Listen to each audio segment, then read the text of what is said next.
All right, everyone, welcome back. We are going ahead and kick off our afternoon sessions.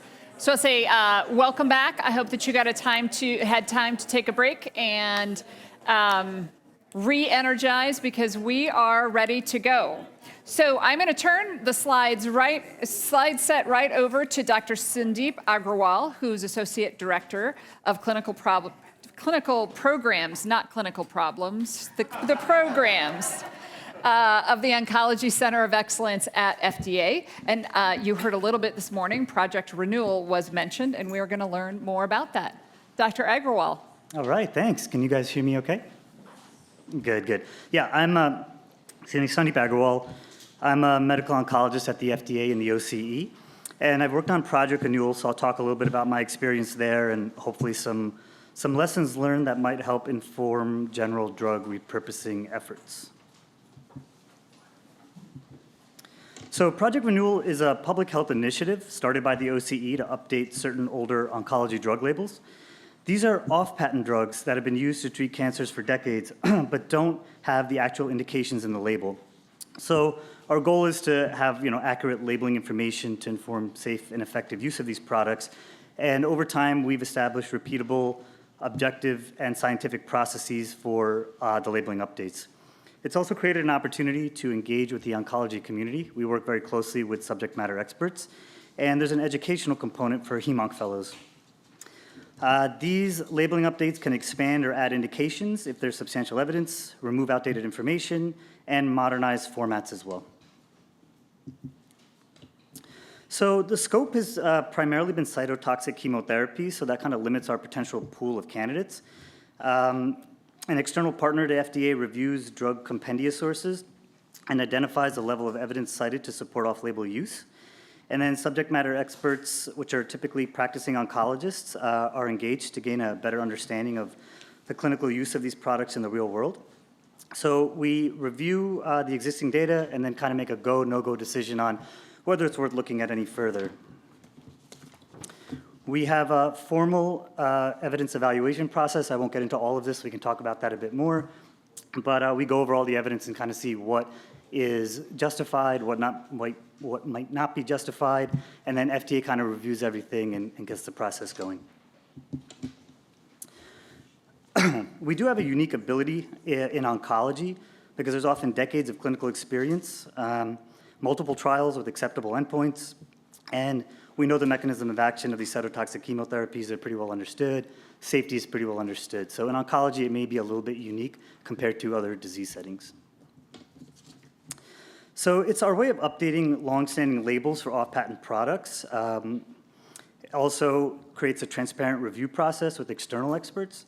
It's not a way to expand indications for drugs that are on patent or with exclusivity. It's not a way to review all possible indications that may be in use, and there's no relation to cost, payment, or coverage decisions. I do want to talk about guidelines and compendia. These are obviously very helpful, and they're often a summary of the evidence, but they're not the evidence itself. So compendia for off-label oncology indications, they're not necessarily definitive, and I'm quoting Dr. Abernathy, I think, in one of her papers here. They can lack transparency in the evidence evaluation process that supports the recommendations. They may cite little current or new evidence, and they can often lack systematic methods to review or update that evidence. And the cited evidence can be scant or inconsistent across compendia. So the FDA has to do its own review of the evidence. So we'll actually look at the references in the compendia, look at the actual papers, and get an idea of what happened, rather than just saying the compendia says it, so we're going to go along with that. So it's still very helpful to use these compendium guidelines to identify potential sources of, what are standard of care treatments, looking up references to key trials, and general education about a disease type, but they're not the evidence itself. In terms of substantial evidence of effectiveness, the things that we consider to meet statutory requirements are the quantity of the evidence as well as the quality of the evidence, the magnitude and statistical persuasiveness of the results, the source of the evidence, and then the context, for example, the rarity of the disease and the unmet need.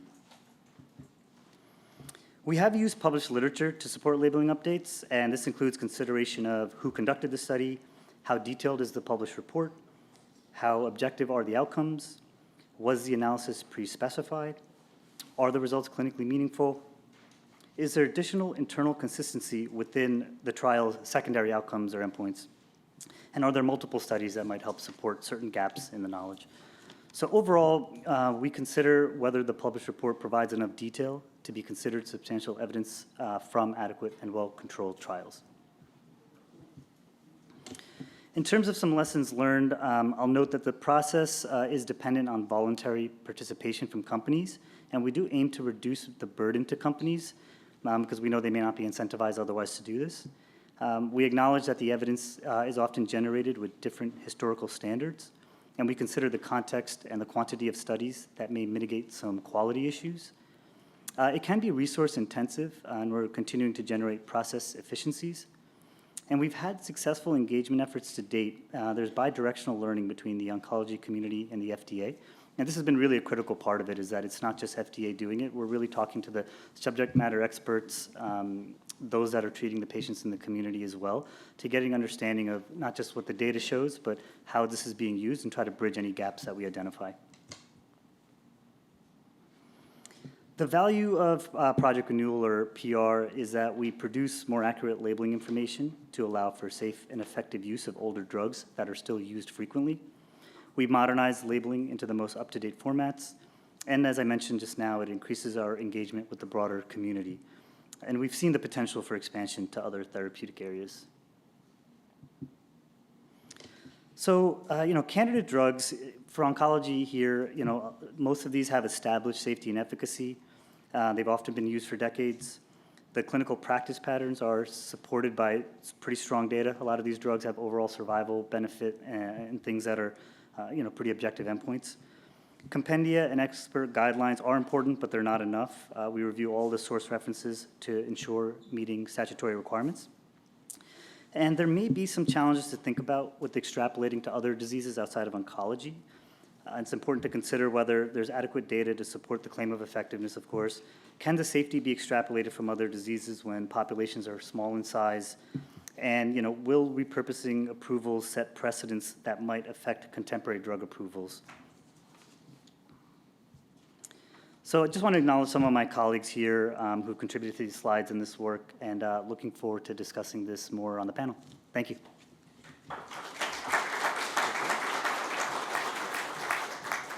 Thanks so much, Dr. Agrawal. I think what you just did, we were challenged by Dr. Woodcock to make sure that there was a path illuminated, and so you've at least illuminated how OCE is thinking about that in what's required, what evidence, and how that works there. So we're going to have one more presentation, and then we'll go to a panel discussion.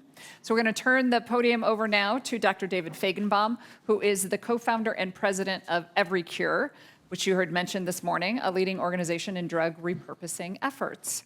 Dr. Feigenbaum, take it away. Awesome. Thank you so much, Susan.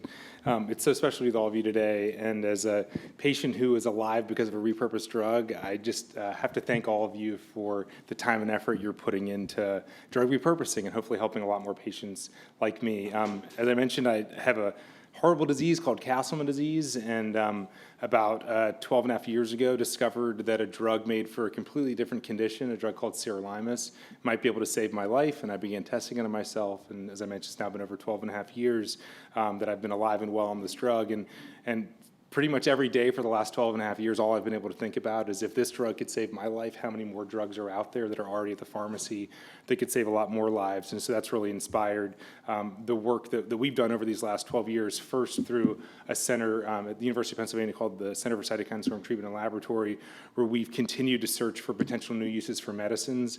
Over these years, we've now repurposed a total of 14 drugs across 5 different conditions, saved well over 1,000 lives with these existing medicines for very rare conditions like Castleman disease and Data-2 syndrome, Pohm syndrome, angiosarcoma, rare conditions where there were medicines that existed that could be repurposed for these patients. And as we went sort of one disease, one drug at a time, we've continued to ask the question, every time we look within a specific opportunity, we're able to move it forward, reach patients, how many more are there out there? And so 4 years ago, launched a nonprofit called Every Cure that is on a mission to save and improve lives by repurposing medicines across all drugs and all diseases, essentially opening up the scope to not say I'm going to find the best repurposing opportunity for Castleman disease or the best repurposing opportunity for DATA2 syndrome, but if you look across every drug against every disease, what's the best opportunity to help people? In doing so, you increase your likelihood that you're going to find great repurposing opportunities as opposed to starting within a specific disease area, and you're also able to really focus on those areas of high unmet need. We're excited to, or I'm very excited about the partnership that we have right now in place, the RCA with FDA and the possibilities that Mitra shared earlier today. And Susan asked me if I would share some lessons from our experience over these last few years with drug repurposing. And maybe before I turn to those lessons, I'll just emphasize something that's come up a few times. As we went sort of one disease, one drug at a time in my lab at Penn, it became clear that there were a few barriers that were preventing this sort of systematic matching all drugs and all diseases. The first, which you've heard earlier, is that there aren't clear financial incentives to match old drugs against debilitating conditions. The second is that the technology didn't exist until recently to really be able to leverage the world's biomedical knowledge to predict which drug might work for which disease. And finally, there's never been an entity within our biomedical system that's had the responsibility for making sure that every drug that's approved for one thing is used for every other disease that it possibly can. And so at Every Cure, we've tried to lean into all three of those areas. So we're a nonprofit organization, so we can go after nonprofit opportunities. We've built out an AI platform that scans all drugs and all diseases to find the best repurposing ideas as a starting place to push forward, and we're taking responsibility that's end-to-end. So we find promising opportunities, we make sure they reach all the way to patients. So we talk about drug repurposing a lot. What we do is somewhat like traditional drug repurposing, but it's a bit different. So traditional drug repurposing, you start with a disease like Castleman disease, and you use a variety of different approaches. It might be high-throughput drug screening, it might be some animal model work, it might be computational work, but it's to try to identify among all the drugs out there, is there one drug that could be most effective for this particular disease? And as I shared in Castleman's, that drug was sirolimus for me, and we found others for other patients, but we found this drug for this disease and moved that forward. That's traditional drug repurposing. What drug companies do is in the reverse direction. So you start out with a drug that's approved for a condition, and then you say, okay, among all the other conditions out there, are there other diseases that this drug might work in? You do high-throughput screening, you do animal model work, you might do computational work, but it's all in service of finding additional disease. And drug companies are very good at indication expansion early on in the patent life. And so once a drug gets close to patent exclusivity, they cannot justify doing further work, laboratory work, and clinical trials to prove out additional indications. And so this is something that's done early on. Over 80% of approved drugs are already generic, and so that means the vast majority of our drugs that are CVS, there's no incentive for companies to move forward. What we do is kind of a combination of the two. So rather than starting with a specific disease or a specific drug, we start with all drugs and all diseases, and then we utilize a variety of computational approaches. Mitra mentioned one of well over a dozen approaches that we utilize to quantify how likely every drug is to treat every disease, to generate a single score between 0 and 1 for the likelihood a drug may be useful in a new disease area, quantify all of them, and then say, among every drug versus every disease, what's the highest scoring match? What drug for what disease? And it might be a disease that oftentimes I've never heard of, it might be a drug that I've never worked with before, but it's utilizing the power of artificial intelligence to score and rank things so that us humans can then review those top hits. And it's not that because AI scored something as a 0.999 that we need to give it to patients. It's that because it's a 0.999, it should be reviewed by patients, and then further work should be done in the lab and in clinical trials. I also wanted to call out that in addition to our computational approach, we also love when people share with us great repurposing opportunities. So if you've treated a patient with a drug off-label and it's helped them, if you're a patient, you've benefited from a drug off-label, tell us at everycare.org/ideas. We'll have our medical reviewers review it right alongside all the AI-generated ideas. Over the last year and a half, we've reviewed almost 15,000 repurposing ideas.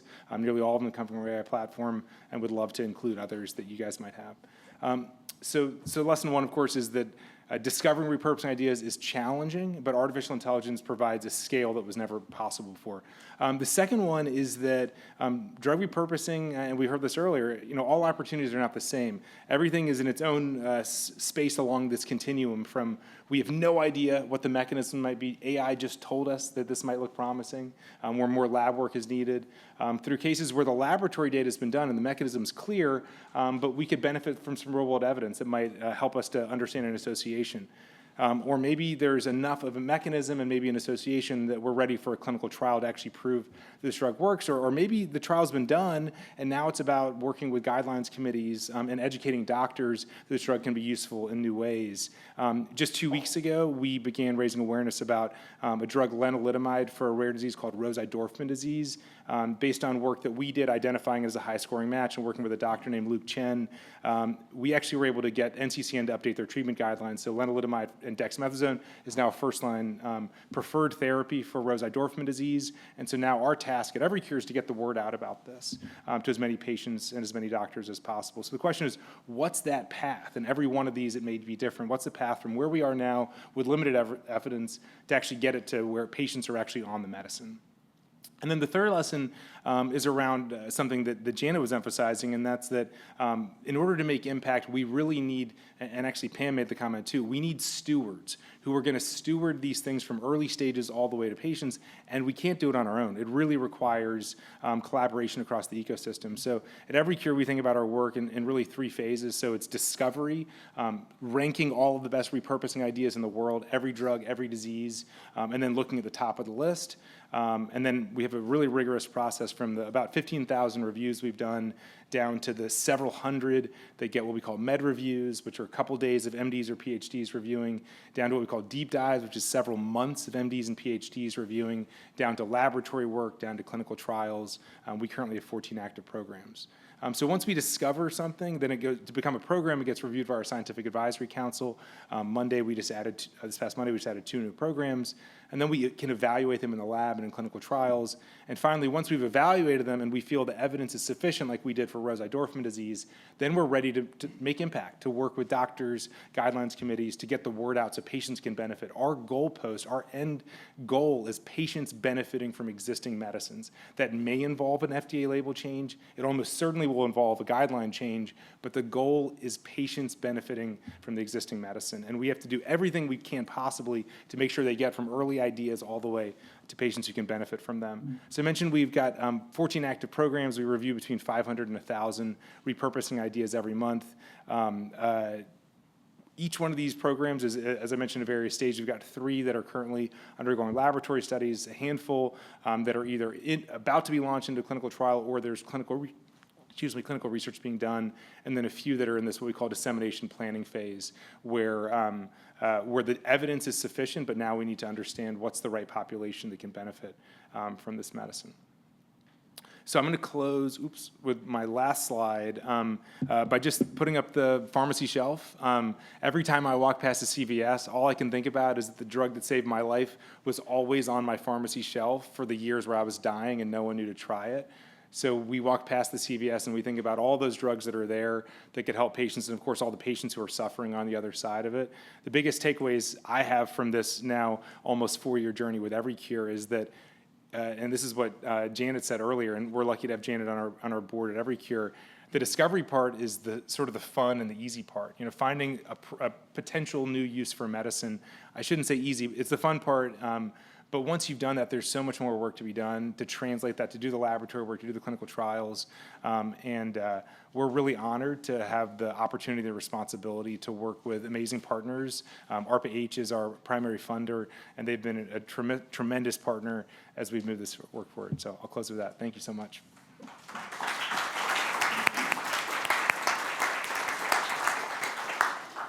So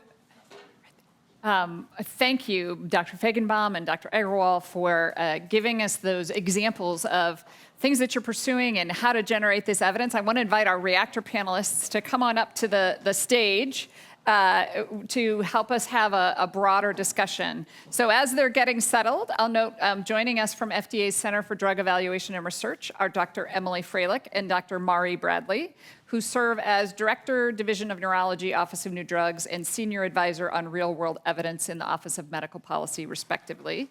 From Remedy for All, we have Dr. Donald Lowe, who is Director of Medicines Development and Scientific Lead. And finally, we have former FDAer and current CEO and founder at Highlander Health, Dr. Amy Abernathy. So let me first say, do the four of you have any questions for our presenters? You don't have to. Yes, go ahead, Dr. Lowe. I have a quick question for David. Yep, hold the microphone up a little closer. Hey, David. So, as you know, the Cures Within Reach Foundation, which has been really the pioneer in the drug repurposing space for 20 years, has this really exciting new program, right, for validating AI platforms in partnership with BioHub. BioHub. So this would be great, right, to be able to understand really what you can rely on.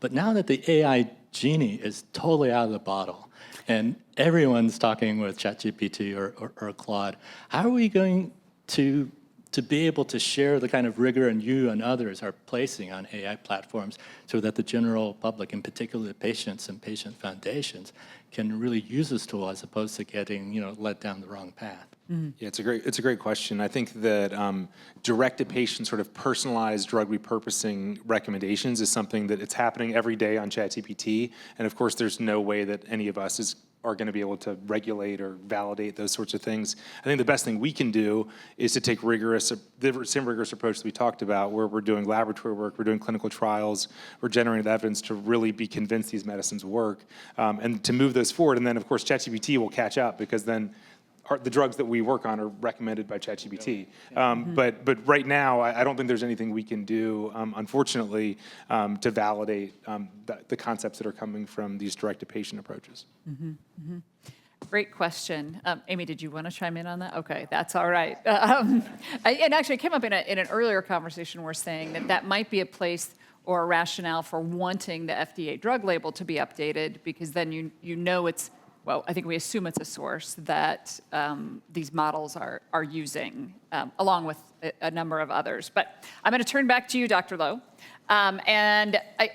Some in the audience may know about Remedy for All, but I think many don't. So would you talk a bit about Remedy for All's role in Europe as it relates to drug repurposing, and then provide your reaction to what you heard and how that might compare to the European approach? Yeah, absolutely. Thank you. Overall, the regulatory landscape and the challenges and barriers are really so similar between Europe and here, of course.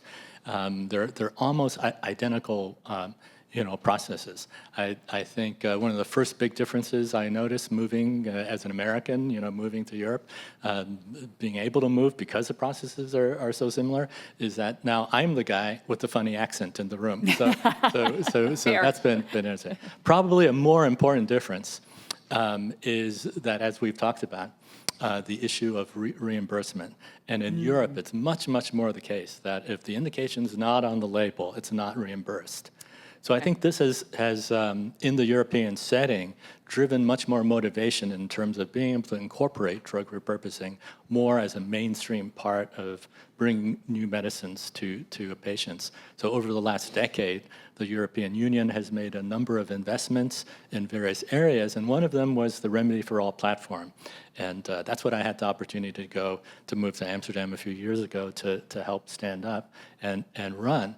And the problem statement for Remedy for All has already been extensively talked about in the last session. That Pam and Janet basically said, after all the fun is over, as David just said, this is the really cool part, these amazing ideas. Now, who's going to create a feasible development plan? And who's going to partner with the people? Who's going to do it? Who's going to actually take the ball and take it all the way through approvals, into market, into reimbursement, into payment? And that was the concept of Remedy for All. So it's a consortium of 26 different sites across Europe and UK. And the idea is to be able to partner with drug repurposing projects at any stage of development and take them not just to the next step, but again, all the way through to patient access. So we started a few years ago. We've already had engagements with over 300 active drug repurposing projects. About half of those are preclinical, half of those are in clinical stage. And the big lesson we've learned, the big theme, is exactly what we've been talking about today, which is that for the most part, people that come up with drug repurposing ideas have never developed a drug before. And so after the fun part, now it's drug development. And that's just not part of the current ecosystem. So the idea is that we, as a Remedy for All platform, could partner with you on the drug repurposing project, envision this drug development plan that gets all the way into patients and reimbursement. And then among the 26 partners, be able to put together a team, because translation really is a team sport, to take that project forward and through. So right now we have several projects in clinic.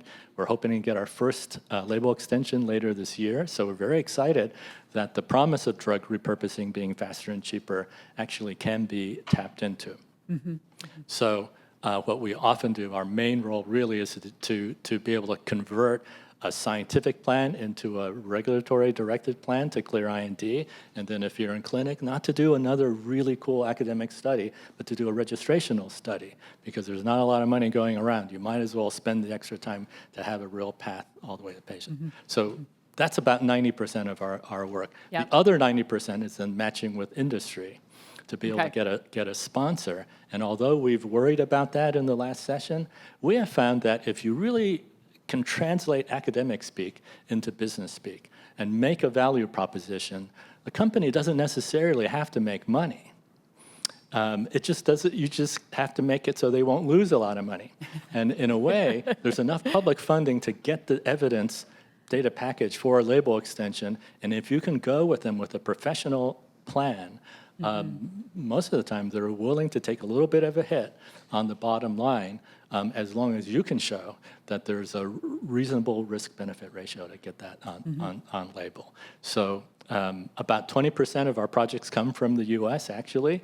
So Remedy for All is funded by the EU, but its perspective is global. So we're right in the middle now at the tail end of our grant from the European Commission to be able to continue our work as a nonprofit foundation, both in Europe, but also in the US, to have a branch here as well. Yeah. So we're hoping we'll be able to continue to contribute to what David and others have been saying, which is that after all the fun, we got to get the How do you drugs to make it happen? patients. Yeah. So it's great to hear, right, kind of the articulation of where you have a drive, right, that there does need to be a regulatory decision because of the reimbursement side, but then also looking at the structure that's possible. Although I do have to note, I'm pretty sure if you were trying to convince the business side, you needed to convert your journal articles into charts.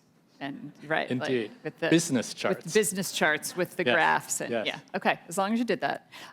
So let's talk a little bit on the U.S. regulatory perspective. So, Dr. Freilich, Dr. Woodcat had observations about the challenges of a reviewer at FDA and how this is perhaps a different package of information than you might be accustomed to seeing. So, how do you think about the level of evidence for drug repurposing, particularly in the frame of what we heard from Sundeep and David?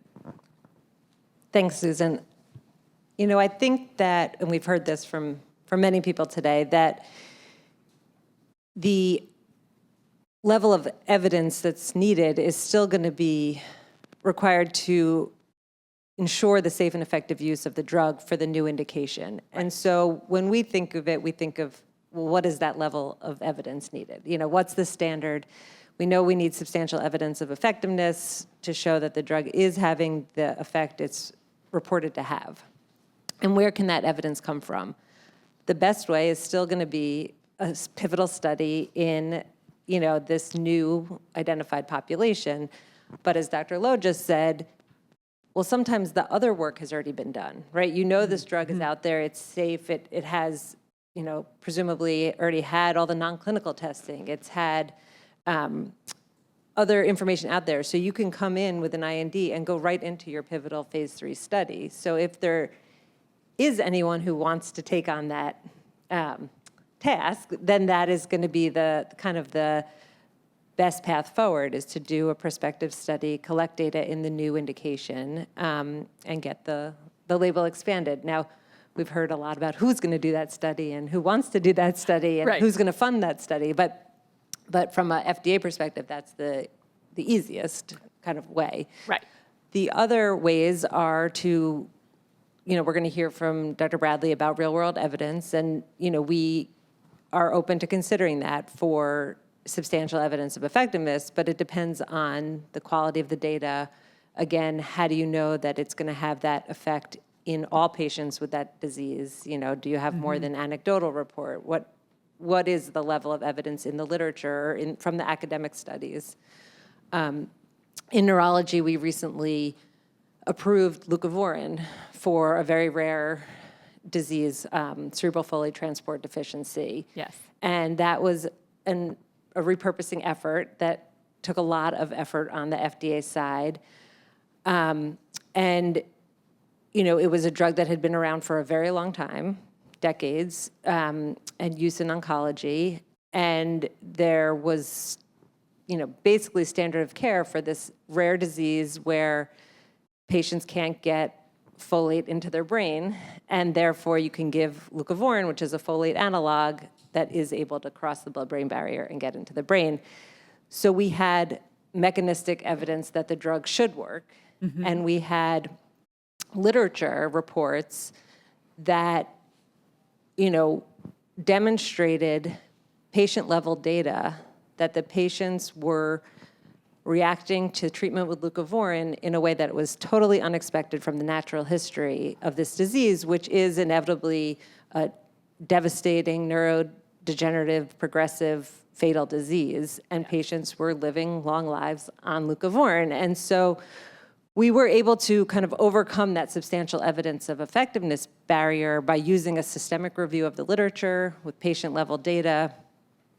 It was a rare disease where a placebo-controlled or any kind of controlled trial would not have been feasible in any way. And we were able to, kind of turn that systemic review of the literature into an adequate and well-controlled trial with confirmatory evidence coming from the mechanistic action of the drug. But that didn't mean there weren't other barriers that we had to overcome. In updating the label, Dr. Agarwal, we kind of, he referred to modernizing the label. We had to do that because the label hadn't been modernized, it had been withdrawn from the market in the 90s, and we had to reactivate the NDA to then update the label, only to have it, kind of withdrawn again, but able to, as to Janet's point, the generics were able to get the updated label. It's kind of a roller coaster of regulatory, hoops to jump through. When you label a drug for a new indication, you have to worry about the dose, and potentially the dose is different for this new indication. Do you have safety at that dose? Is it a more vulnerable population? Do you have safety that it's safe in, it might be safe in the original indication, but how do you know if it's safe and well tolerated in the new indication? We had to worry about bridging. We didn't know what formulation of the drug was used in all these case reports in the literature, and so how can we be sure that the drug that we're approving is, similar in pharmacokinetic effects as the ones that were used in the literature? And our teams had to do a lot of work to ensure all of this, let alone manufacturing issues and other things that could come up. So there's a lot of work on the FDA side that has to go into this effort as well. And I think if we did have a path, that was clearly spelled out, that would make it easier. Yeah. So not only, as was observed earlier, for the outside groups thinking about what steps do I have to take, but also on inside FDA asking those questions. Well, you mentioned real-world data, and so let's turn to that emphasis. I'm going to turn to Dr. Abernathy. Would you apply your real-world data lens and expertise here? Terrific. So I think we're, trying to illuminate the path and how-to in this drug repurposing discussion. And a little bit of a historical context first.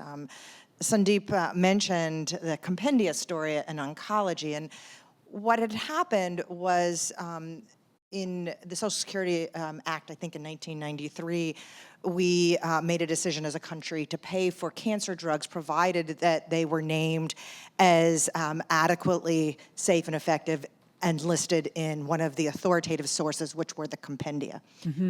Now, the problem was, and I was responsible for looking at this for CMS, that the compendia were somewhat up to date, but not keeping as up to date as clinical practice. And so we had drugs being paid for in this country when they were in the compendia, but also rapidly accelerating evidence and divergent clinical practice. And so that story led to the observation that we should use all accumulating data around clinical practice to start to make sense of what drugs were working in the cancer space. It led to ASCO, American Society of Clinical Oncology's Cancer Link, Flatiron Health, Tempus, start naming all of the real-world data companies and efforts in the cancer space really all came from this one set of observations. And now we hear about Project Renewal, which is the current day version of now trying to understand, do we have adequate evidence based on a total accumulation of what we know about this product to now update the label from a cancer perspective, and how do we make the mechanics work within the context of the FDA? Right. So that is our current day story and serves as an inspiration as we think about where we are.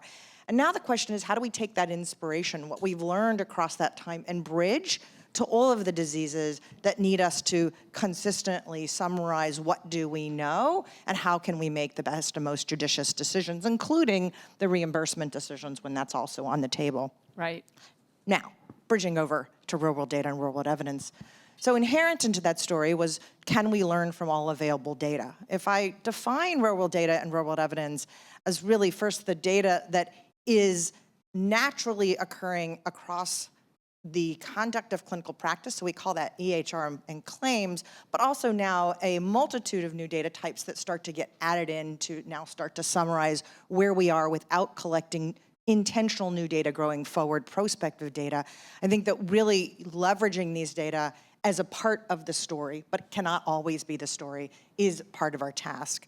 And we have to be able to understand what are the opportunities and limitations of the real-world data and evidence. And I think this is where Mari's going to come in, so I'm not going to steal her thunder. Yes. But practically speaking, recognizing that this isn't an opportunity of fancy blinking lights, pushing a button, and all the answers are in front of us. There is the need to continuously develop the right data sets, so having data that are fit for purpose, being able to design and conduct disciplined analyses, and then also thoughtful interpretation. And as we've heard over and over again, turning that into now also deliberate actions that translate to how actually medications then get to patients when we have the information. The thing I wanted to say here is that we have an evolving story in drug repurposing. We also have an evolving story happening right now in the evolution of modern real-world data and real-world evidence. Yes. And so we need to make sure that we don't, essentially say, it doesn't work, or it's never going to be good enough, but rather recognize that there are some indications for which real-world data and real-world evidence will be useful in the drug repurposing space now, and there'll be a continuous evolution and movement towards better and better work in the real-world data space, and we might come back to what that might look like, and these two will start to converge. The last thing is that, therefore, we have the opportunity as we select some of the indications for this particular project to look for some indications where is also the opportunity to build the real-world data, real-world evidence muscle for drug repurposing. It may not be the best indication that we want for all of the drug repurposing opportunities out there, but it might be the best opportunity to really build the muscle that we need for the real-world data side of the equation. So another factor consider in saying, where do we want to look at repurposing candidates? Yes. Yes. We'll talk about AI later. All right. So, Dr. Bradley, you think about real-world data from a slightly different perspective, right, in looking at it on the regulator side. So what dynamics about real-world data and real-world evidence would you add to what Dr. Abernathy has observed? Would you add into that from the regulator side? Yeah, sure. Thanks, Susan.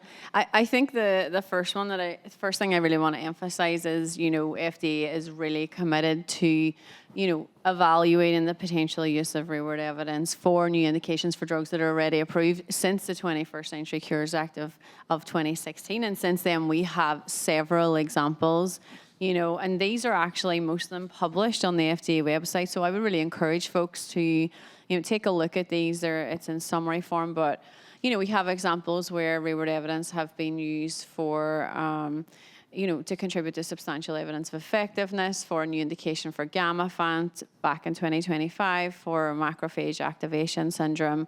Examples maybe a little further back in history, one that's commonly known as the Prograph for lung transplantation, which was approved based on a non-interventional study. And with Gamma-Fant, the real-world data contributed as an external control arm. We also have examples of where real-world evidence contributed confirmatory evidence. So Choriza was approved last year for a new indication for a label expansion from Cushing's disease to Cushing's syndrome subtypes. And so, we already have a history of doing this. We have real-world evidence has been used for the approval of new molecular entities, contributing substantial evidence of effectiveness in the rare disease space as well. For changes in dosing regimens, new formulations. And so obviously these are all, to date have had a high level of commercial interest. And so this is where they differ right from what we're discussing today. But I think it's really interesting to see, okay, well, we've done this so far. We can keep going. There's no reason why the same standards don't apply to situations where there is much less commercial interest. And I think in this type of repurposing, I think one of the good things is, referring back to Dr. Feigenbaum's picture of the dispensary and the pharmacy. Many of these drugs that we're considering may have been around for many years, right? And may actually be used off-label for the new indication. And so there can be, considerable amount of real-world data from the various sources, EHR, registries, claims, whatever, documenting use and can provide really helpful information in that sense.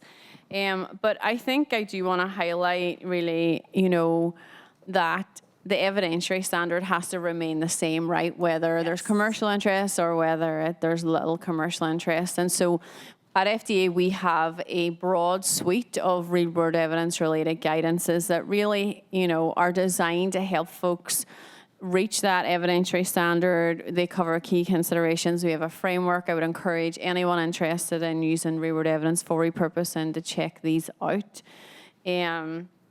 I think there are three sort of key considerations, and I won't go into depth on them right now, but the problem of having data is not, it needs to be able to generate meaningful clinical evidence. And to start, with that, you need to identify a fit for use data source. You need to identify a study design that's going to be adequately able to answer your regulatory question. And you also have to conduct your study, very importantly, to align with regulatory requirements, which many people who maybe have less of a commercial interest, maybe don't have as much experience with.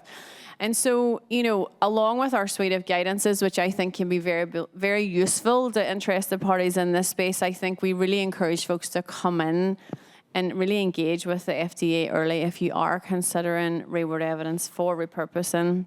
And there are various ways to do this, but I kind of want to pitch one. We have a real-world evidence subcommittee, which is staffed by real-world evidence expert, subject matter experts at the agency. And we actually offer listening sessions for interested parties to come in and speak with the agency. And it's potentially less formal than maybe a traditional pathway meeting where you could get feedback on some of the ideas. And so we also, in our Cedar Center for Clinical Trial Innovation, have the STEP program, which is designed to help interested parties with developing trials with more pragmatic elements, which again, point-of-care trials can be a really good way to generate real-world evidence and maybe of interest to the repurposing space. So I guess what I want to say is we're really keen to explore this with folks. Please come in and talk to us. Please read our guidances. Please look at our examples, that set the precedent for what has been done before. Mm-hmm. In that and I heard you emphasize that you have relevant data sources, that you're asking the right questions and generating the answers to those questions that are of regulatory relevance. Yes. Okay. I just want to give Sandeep and David, do you want to add anything to this discussion as we're thinking about the broader application and reflecting on what it is that you do? Sure, happy to. Yeah, a couple of things come to mind as we think about real-world evidence. I think about a condition called DATA2 syndrome that I've been involved with for, I guess, over 10 years now. DATA2, rare condition where kids were having dozens of strokes and dying in their teenage years as a result of these strokes. And then a doctor decided to try a TNF inhibitor because he thought these kids, their syndrome looked similar to another condition that's treated with a TNF inhibitor. First couple kids benefited, and then about 10 years went by between this first early observation and then actually a number of doctors using it in other patients, and then a paper being published in the Journal of Medicine and eventually treatment guidelines. And you think about cases like that where the drug's being used in some patients somewhere, there's really clear evidence these kids stop having strokes. It's incredible. But years went by where kids were dying from having so many strokes because we hadn't picked up the signal in the real world evidence that if you use a TNF inhibitor, you save these kids' lives. And to me, I think that's even more of a tragedy than it just sitting at the pharmacy shelf, is that someone in the world already knows that it could be useful for kids and they're still dying. And so how do we think about creating the right systems to use RWE so that we capture these signals as soon as they emerge? And then the other quick comment I'll make is that when we think about prioritizing and repurposing ideas at every cure, we're considering three things mainly. One is biological plausibility. Is it likely this drug will work for this disease based on mechanism? The second is the impact that you could have, the unmet medical need. We have a score that's publicly available for every disease.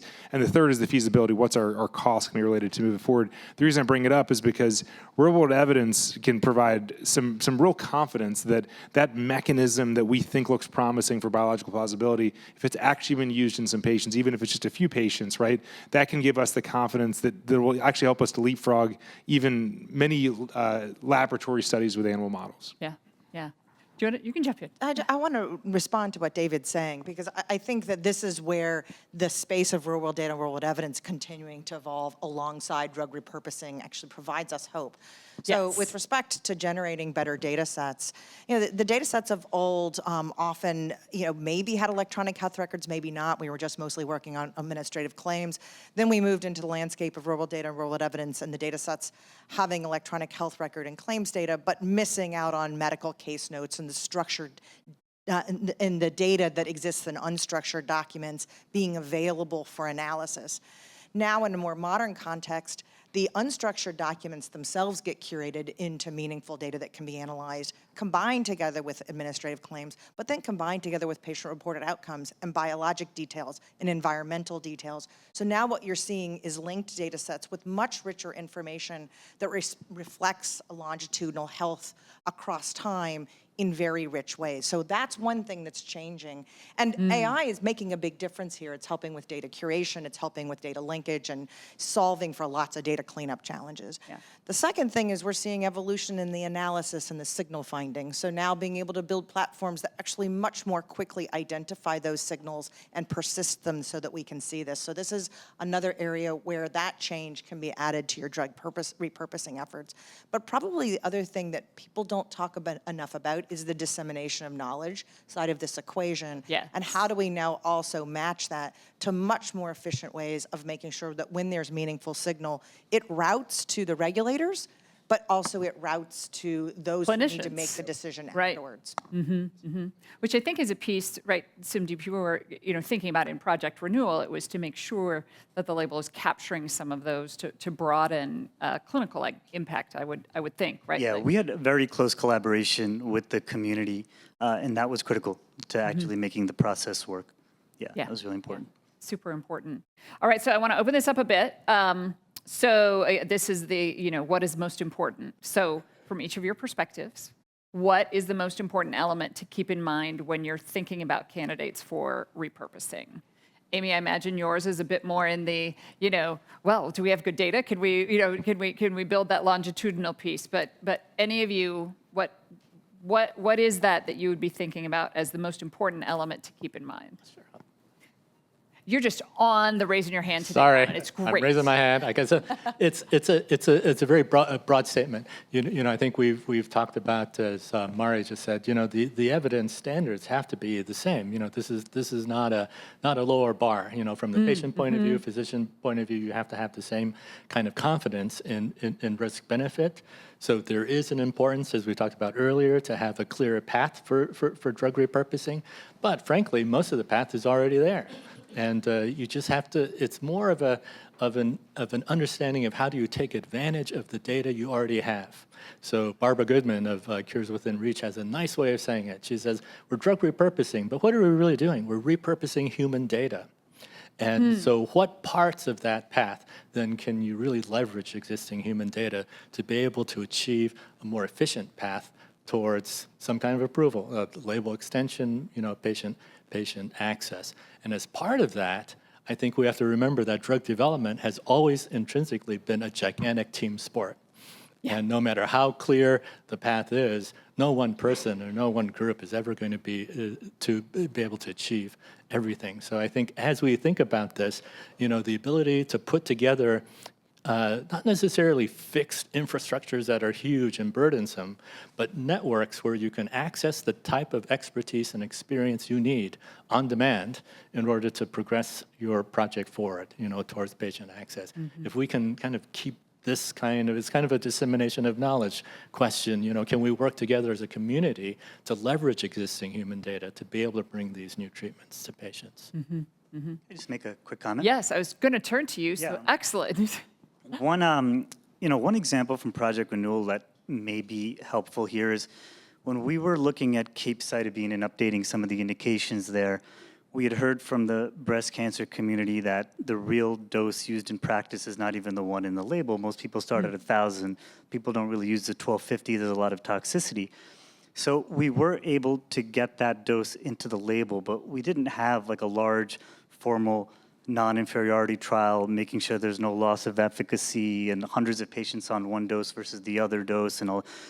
Based on existing data, we were able to build out that picture without it having to be too onerous or expecting there to be some large, burdensome, expensive trial just to show that the 1,250 and the 1,000 are both reasonable starting doses. So there are ways to do it. But we couldn't do it only based on anecdote. We were able to find some small studies that showed similar response rates to the different doses and comparative safety evaluations and so on and so forth. So you do have to get a little bit creative, but it can be done. And that was striking me as it might be a good example of where if you could interrogate that human data better, that you have that opportunity to repurpose it. We're going to use the repurpose human data phrase again, I think.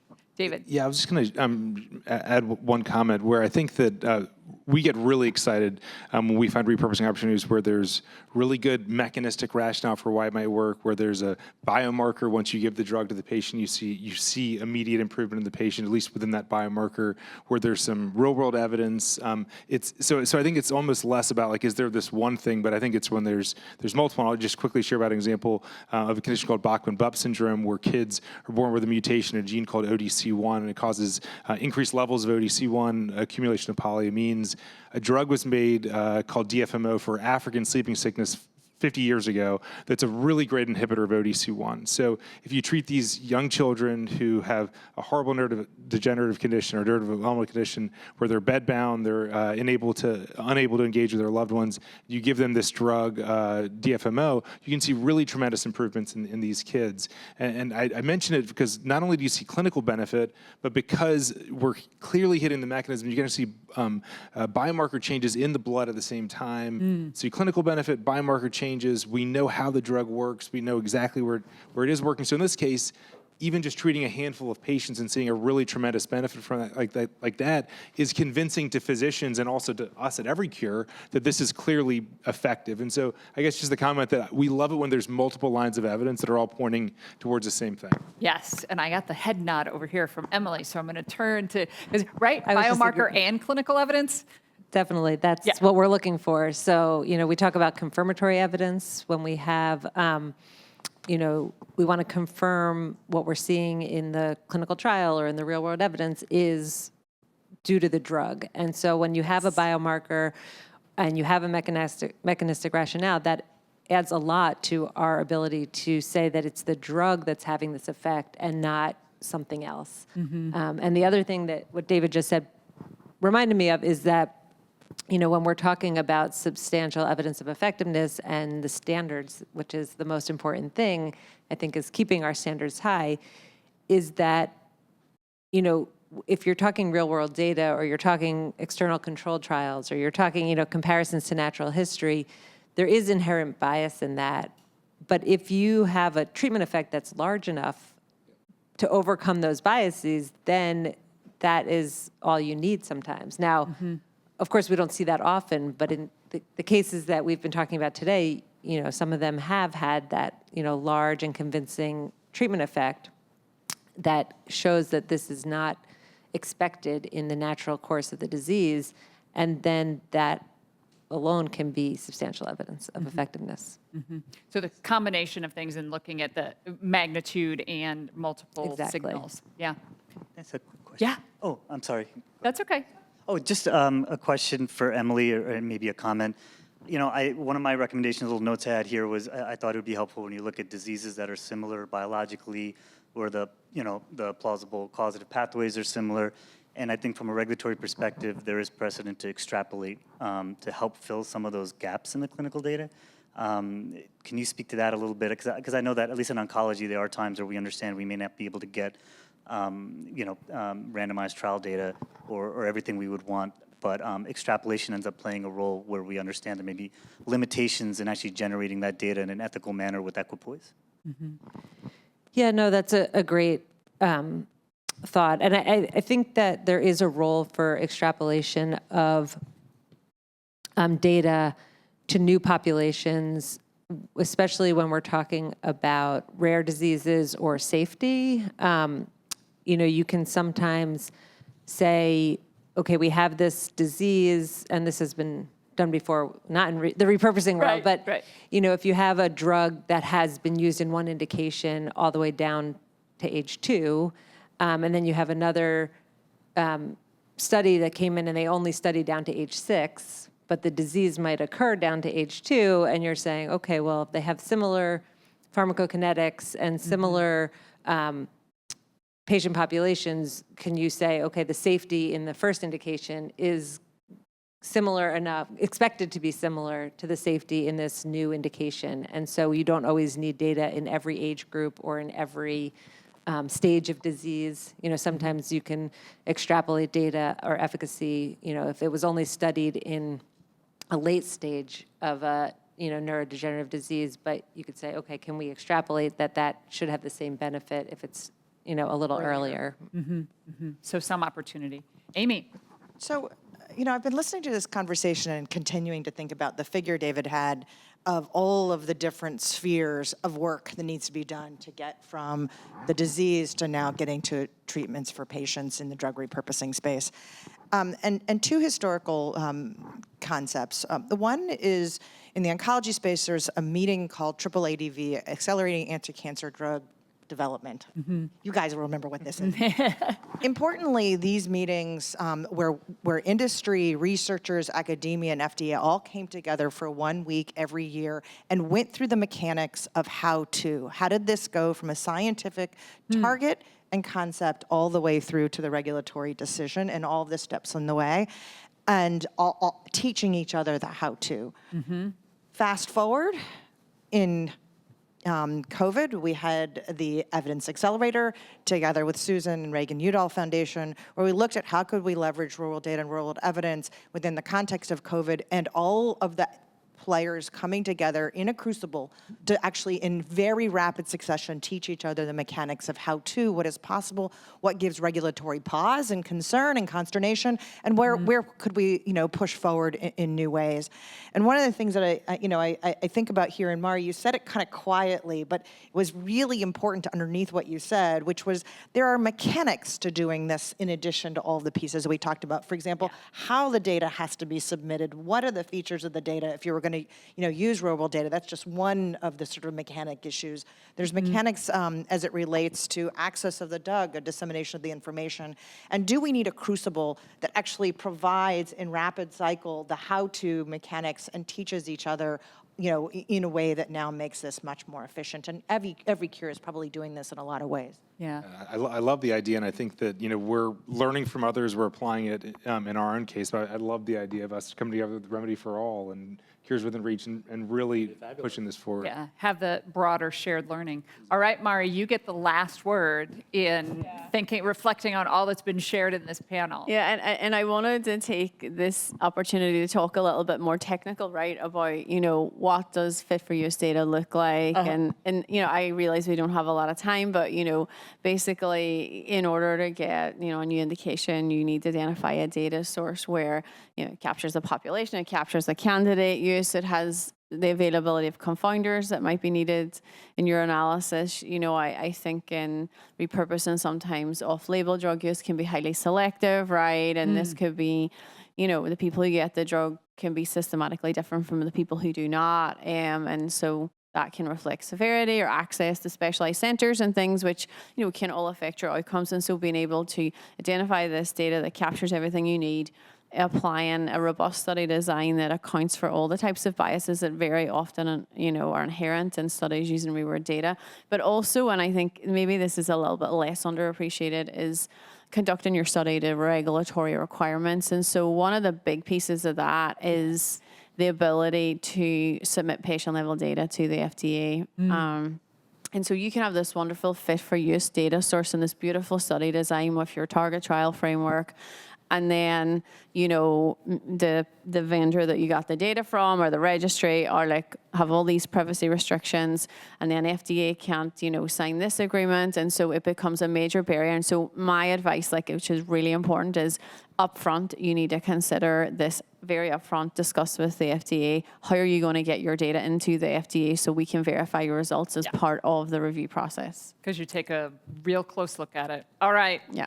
So we know we need to have all of this tied up and really illuminating, from thinking about what we need to the ecosystem to help for shared learning to examples of making this happen. Thank you so much for joining us.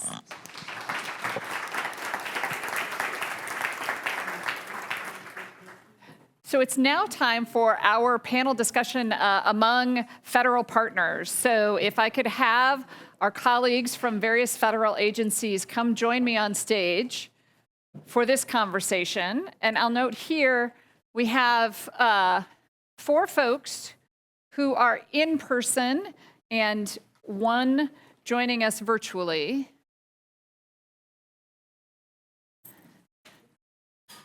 So we'll get our adjustments made. There we go.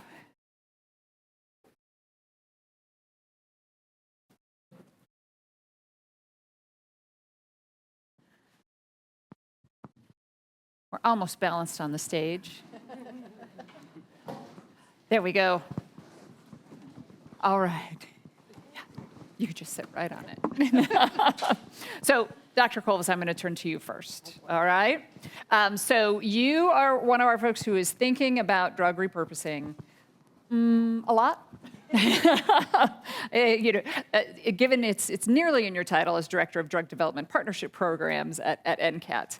But add your perspective about what we've been talking about today. Yeah, sure. Thank you. Well, so first of all, let me say, this has been a fantastic meeting, and I'm just so excited at the diverse perspectives that you've actually pulled together. I think that has been really, really important. And so I do think about drug repurposing a fair amount. In 2016, we had started developing the biomedical data translator system, and we were really trying to initially just assess feasibility. Back then, this idea of actually connecting all the data was a pipe dream. Right. Well, because it was in little silos everywhere. Exactly. Exactly. Yes. And so we just wanted to first understand, is it even going to be possible? And after about 3 years of doing that, we convinced ourselves, not only does it look like it's possible, but we're already seeing signals of that potential, the effect that you could actually get from that. And Dr. Hall this morning shared a couple of examples from that. I think Every Cure is using some of that infrastructure for developing their hypotheses and exploring their hypotheses. And so it's really great to see that expand further. But before I was even doing that, I had initially started by leading a program with that Francis Collins had established with pharmaceutical companies. In that case, we were looking at drugs that hadn't made it to market yet. But because I was in that role, I would receive phone calls and emails from the community about marketed drugs that they wanted to repurpose. Sure. But then you run into the problem of the incentive issue. There's no business model. So I started to think, well, who would benefit from a business standpoint? And payers come to mind right away. Right. And so I was really thrilled that you had Susan here today. I stole her away for lunch to talk with her, because it was a rare opportunity for me to talk to somebody from that perspective. And so I think that for me, having that, having us start to think about payers, because if we can actually treat a high-cost condition. This really works best for high-cost conditions. If we can treat a high-cost condition with an inexpensive generic drug, just to actually keep patients out of the hospital as much, to manage symptoms and everything, this will be result in cost savings for payers, which means that savings can then be used and distributed to other patients. Right? And so it isn't just that you're affecting that disease that you repurposed for, but it really should affect many other patients. And so to that end, like our most recent effort is now we're on sort of, I hope, the precipice of issuing a prize competition. So I can't say that it's official, it's not a done deal yet, but we're very close, hopefully in the next month.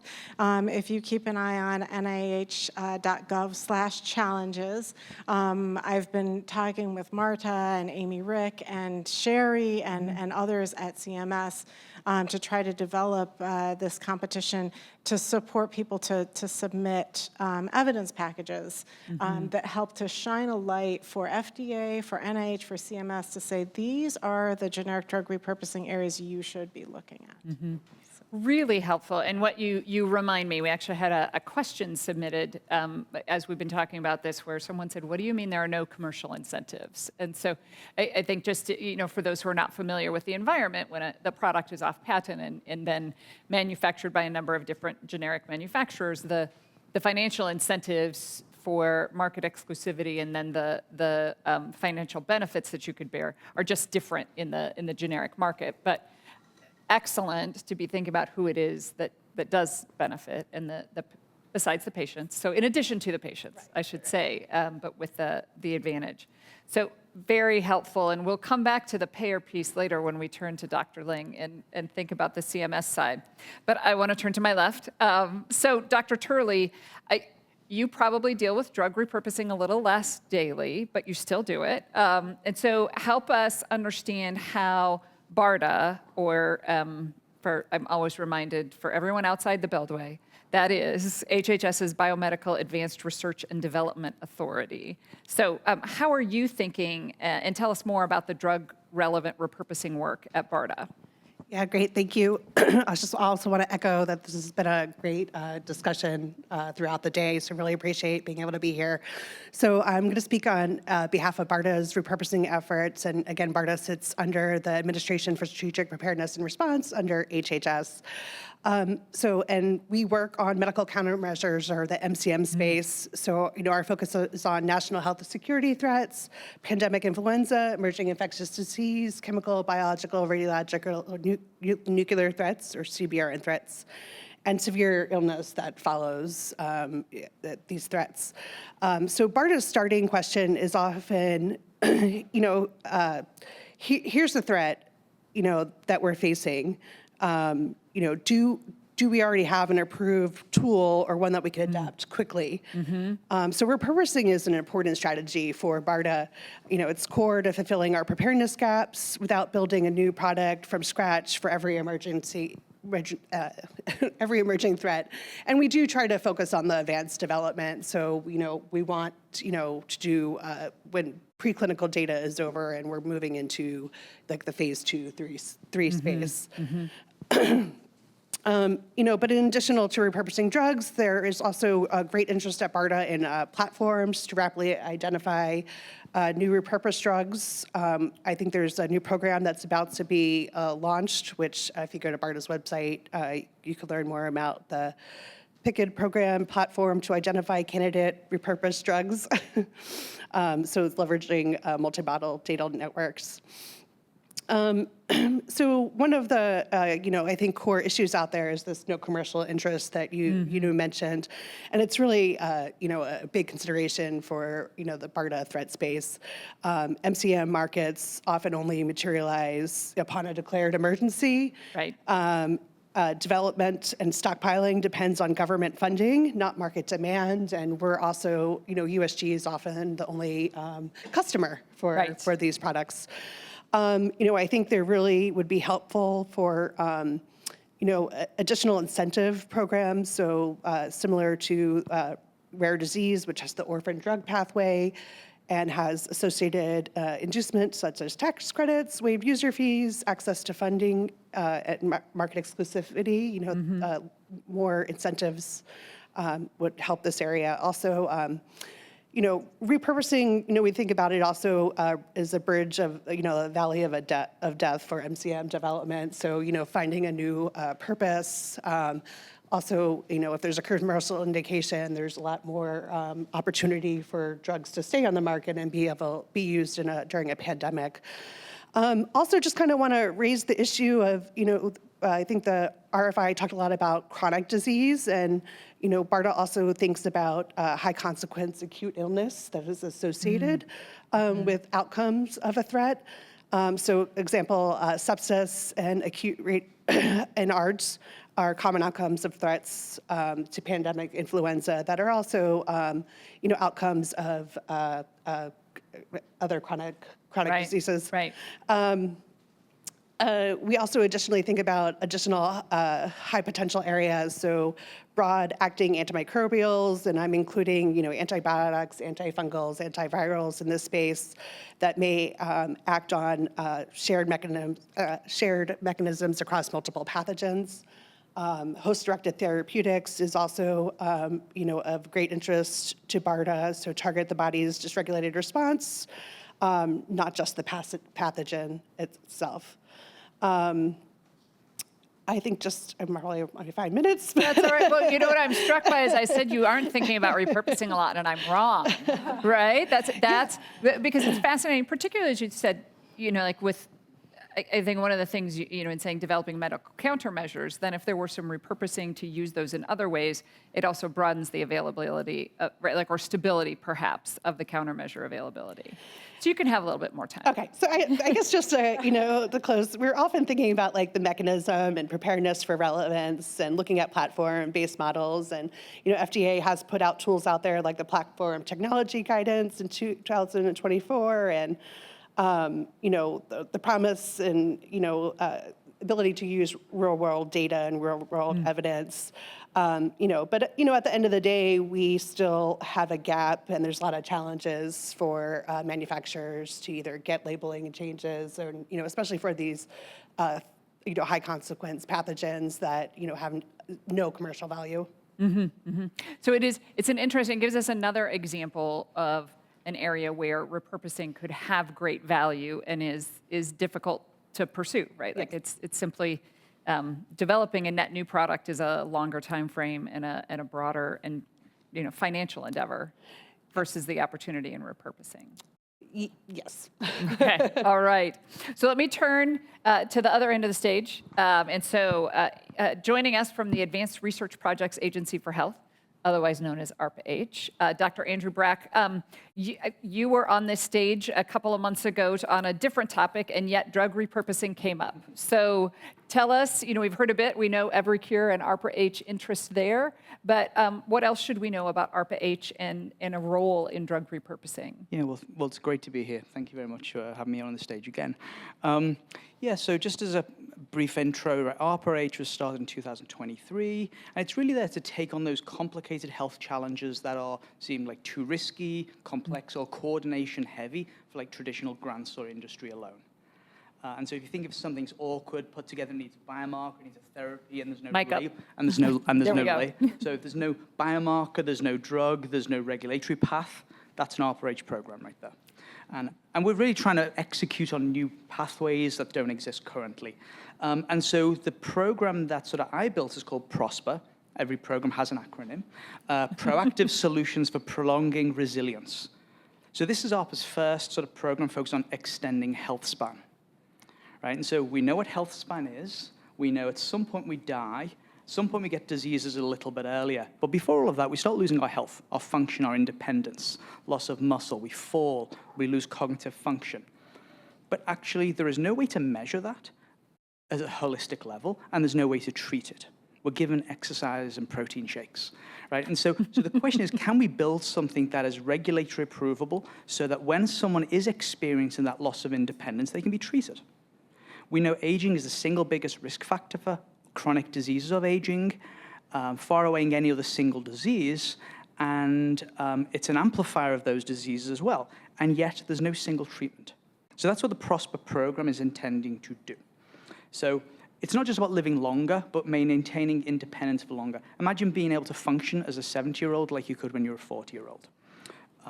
And so why does repurposing become a part of that, right? Well, there are many different things, but therapeutic repurposing is a part of PROSPER, because we want to start building that evidentiary database, data sets that can say, here's a therapeutic that is safe, but actually could improve health, not just treat a single disease.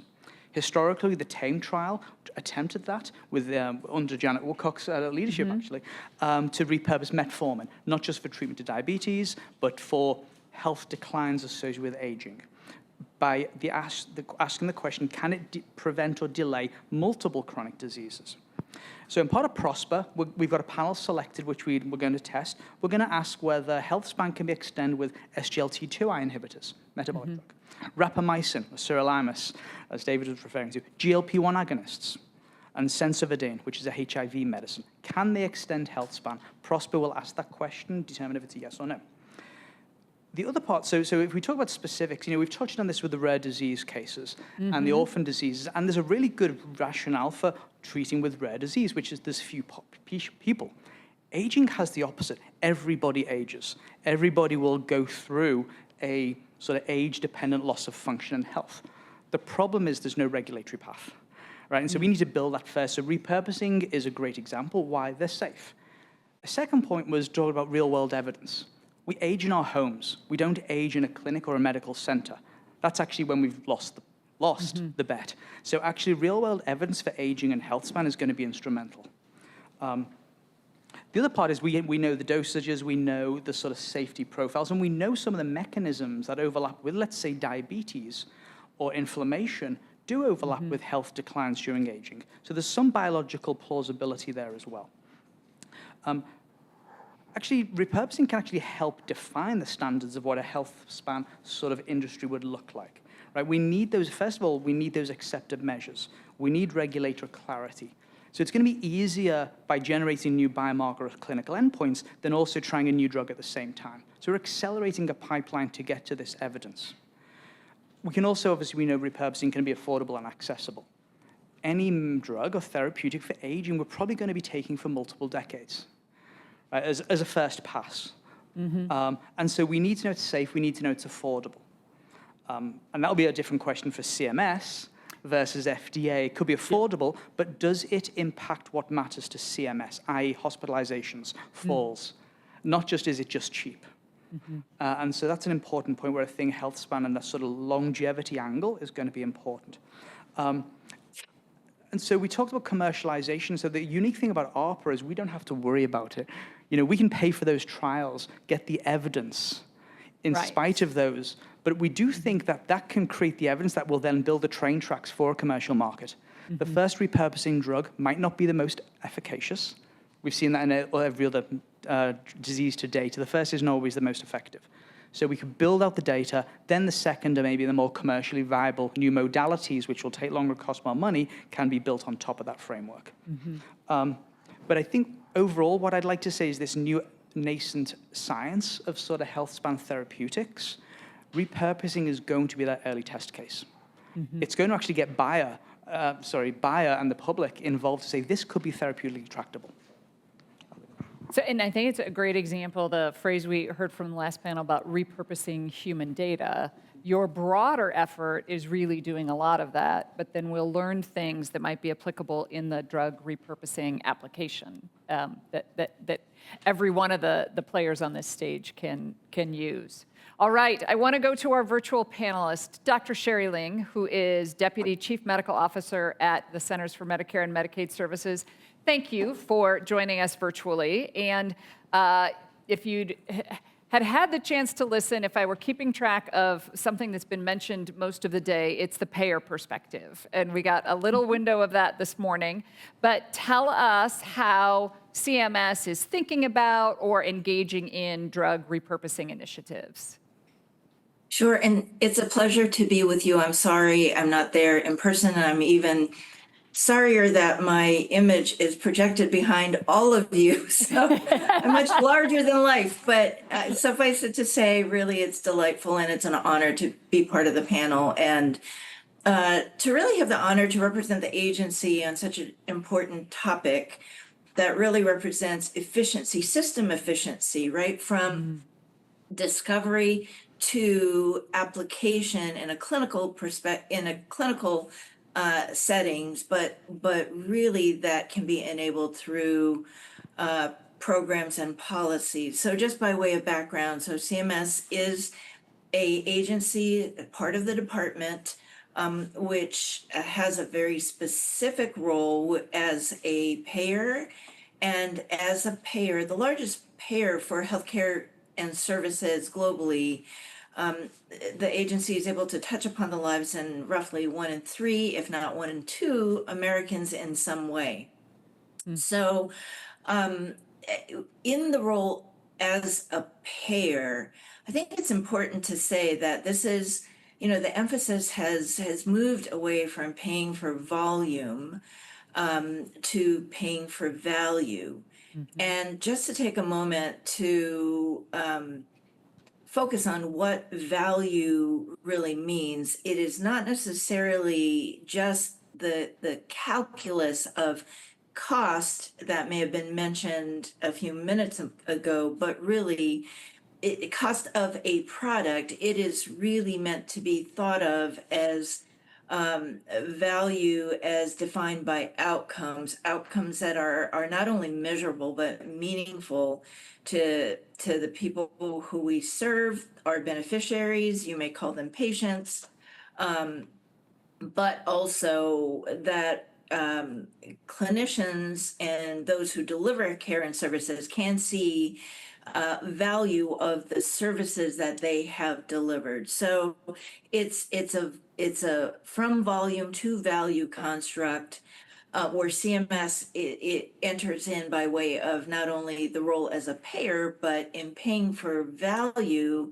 we have an opportunity to think about how do we do this through the statutorily approved and granted authorities CMS has, including by way of measuring quality of the care provided, and across the care continuum. So most of I think from the conversations that have taken place during the course of the day, there is focus on ambulatory care settings, but the whole notion of a community of healthcare providers in a system to be prepared.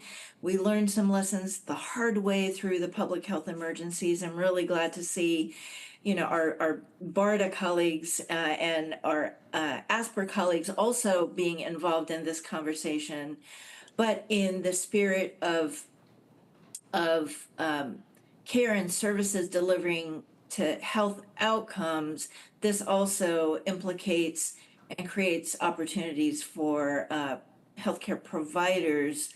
That is facilities that CMS regulates. CMS does not regulate the practice of medicine, so the agency is prohibited from doing so by statute. I will say I'm very encouraged by the conversations on real-world evidence, real-world data sources, and there just to be able to call out not only what the opportunities are, but also what has been missing in our real-world data sources, and that is the areas of outcomes that are really meaningful to the people who we serve. I will be very specific here because there are often and necessary disease-specific outcomes that may be thought of in the approval processes for FDA, but keep in that for Medicare specifically, coverage really goes. It has a different authority that's synergistic to that of FDA, in that it's a reasonable and necessary authority. So reasonable and necessary also implies clinically useful, that is clinical utility, and therein what is the evidence that a treatment or service is not only safe and effective, but useful in the care and keeping of the person who it's being prescribed to. So broad strokes, how the agency works, specifically for drug repurposing, though, CMS actually aligns with the FDA's definition of drug, and also for any repurposed product would also, the fastest pathway to access and approval for CMS purposes will be by way of inclusion, acknowledgement in the FDA label as specific medical indications, and that is what's referenced in the statutory basis for drug coverage. Drugs are covered by Medicare under Part D as in dog. There are 4 parts: A for hospital and post-acute care payment, B for physician services, C is the health plans, and D is the drug plans, which have authority to make decisions about what is on their formulary, but the process really is uniform across drug plans. Specifically, though, the efficient pathway is going to be by way of inclusion and acknowledgement in not only FDA drug labels, but also evidence guidelines that will support the meaningful and clinical usefulness of a repurposed drug product. So I will stop there and turn it back over to you all in the room. Thank you. Yes, and I think what you helped us with, Sherry, is underscoring that for CMS as a payer, the label matters. And so when we were thinking earlier about, there are times when that may not matter, but then also penetration into clinical guidelines and other components matter. And that not FDA, but rather CMS is a source of some of the real world data that we might also use to generate some of that evidence. All right, there's someone else on stage who I haven't yet turned to, but that's because we already heard from you this morning. But thank you, Dr. Sokolowska, for, you're one of the primary reasons that we're gathered today, and you framed the FDA role in this space earlier today. So take us to the next part of the conversation. In what you've heard today, what piqued your interest or inspired more questions? Well, first of all, thank you very much for this very, very informative day. I learned a lot.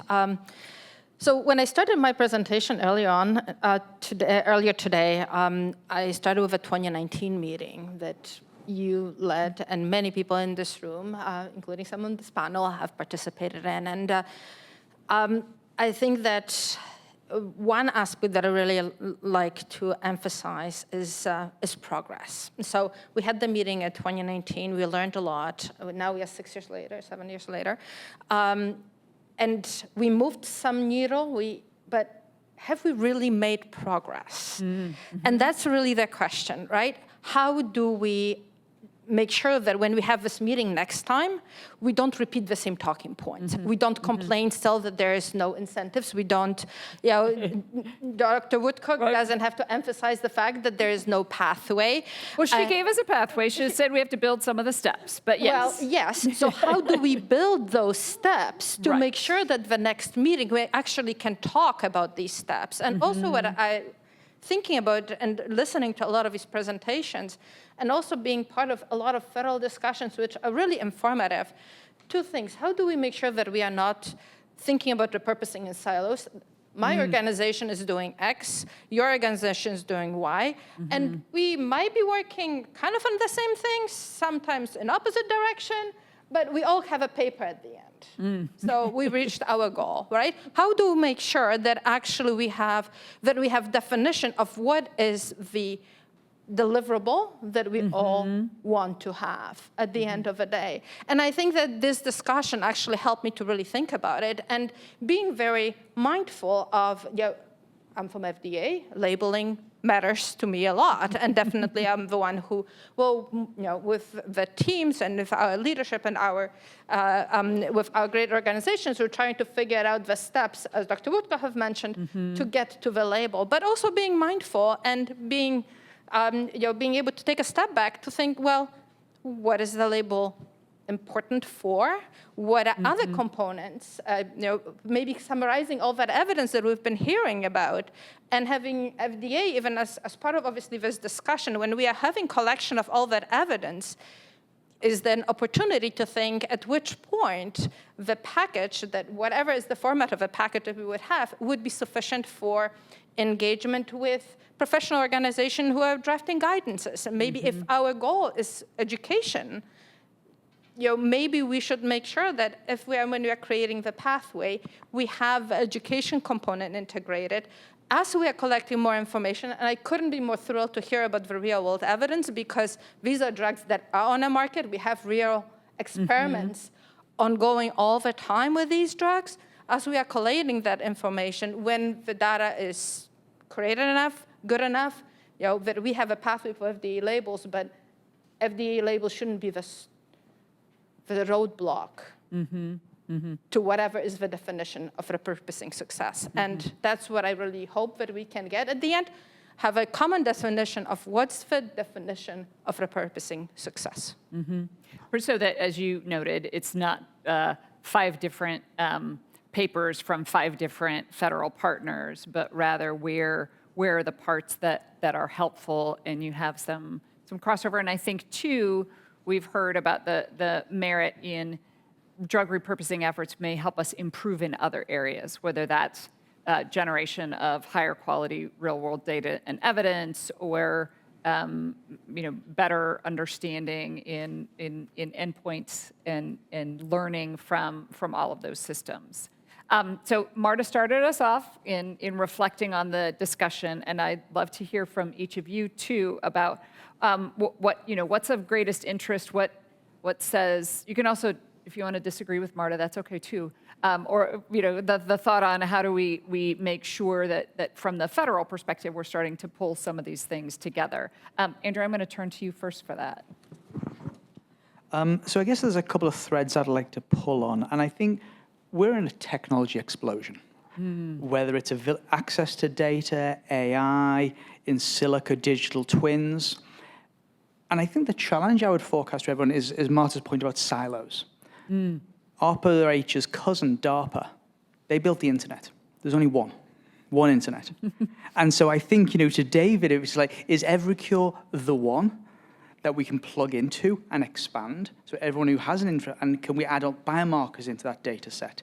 And all of those things, so there is one resource, one sort of repurposing network that everyone can plug into. And so I think that's something I would put out there, is to say, so we're not working in silos, but there's one data set that we can all use, whether it's repurposing, whether it's in vitro experiments that can be added to it, biomarkers. I think the other thing is, again, reiterate real-world evidence.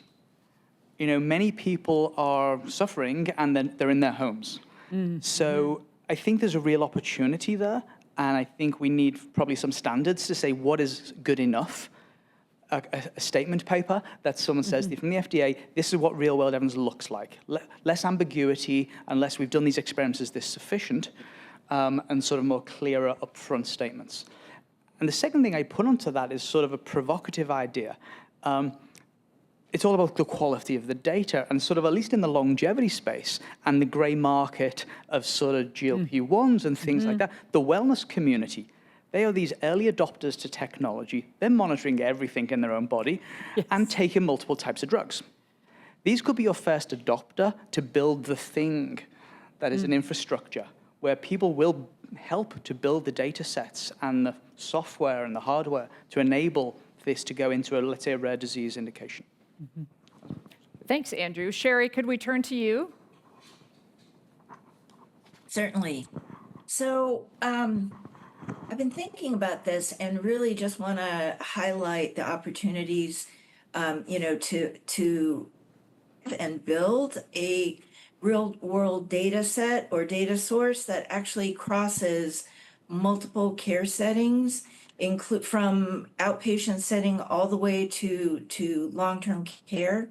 And just to also say, one of the areas of work that we started well before, but initiated across post-acute care settings, really introduces domains of outcomes that really matter to patients. And regardless of what condition or what disease they have, people pretty much want something similar. They want to be able to get about, that is mobility. They want to be able to take care of themselves, that is, be able to provide their own self-care. They would like to be able to be clear in thought and to be able to represent themselves cognitively as well. So really, we're talking about areas of function that have domains that have been included in CMS legacy data sources that are often not thought about when you're thinking about study designs and outcomes and things. I mentioned this because separately, we've seen over time that, drugs that are developed and tested for indications that pass a safe and effective bar, then as they're utilized and prescribed in more complex older adult populations, things may not go as well because of the complexity of the populations. And some of these new products may end up on the beers list, which is, it's not as in alcohol beer, it is in named after an individual beer's criteria. But this list of potentially inappropriate medications really represents an inefficiency of the system where the very population that it's intended for use in is not the one that drugs were tested in. So the opportunity here is, as we're thinking about real world data sources and drug repurposing, to be able to utilize some of the existing data that comes by way of the CMS legacy instruments and also claims-based data to see, X drug, what did it behave like when used in a population that may be more complex? This is something that goes well beyond existing clinical trials, if you will, but utilizes existing data. So that may also include outcomes that matter, that could be measurable, but perhaps differently. So I think these are some opportunities for the test and the opportunities that drug repurposing brings to us. Yeah. So clearly, Sherry is thinking about how do we move this evidence generation opportunity forward with the resources at CMS. Very helpful. Christine, I'm going to turn back to you. What are you hearing and kind of threads that you want to pull forward? So I think the thing that I've been most impressed with in recent months and weeks really is the big difference, I think, between 2019 and when we had that meeting in 2019 was at that point, I feel like we were all just trying to figure it out, a little bit dazed, a little confused, not sure what we were supposed to be doing. I think there's a song about that, Yeah, Dazed and something Confused. like Okay. that, yeah. Whereas now, my sense is, first of all, there's not just an increased level of interest, but I think an actual momentum, and it's happening at the highest levels of government.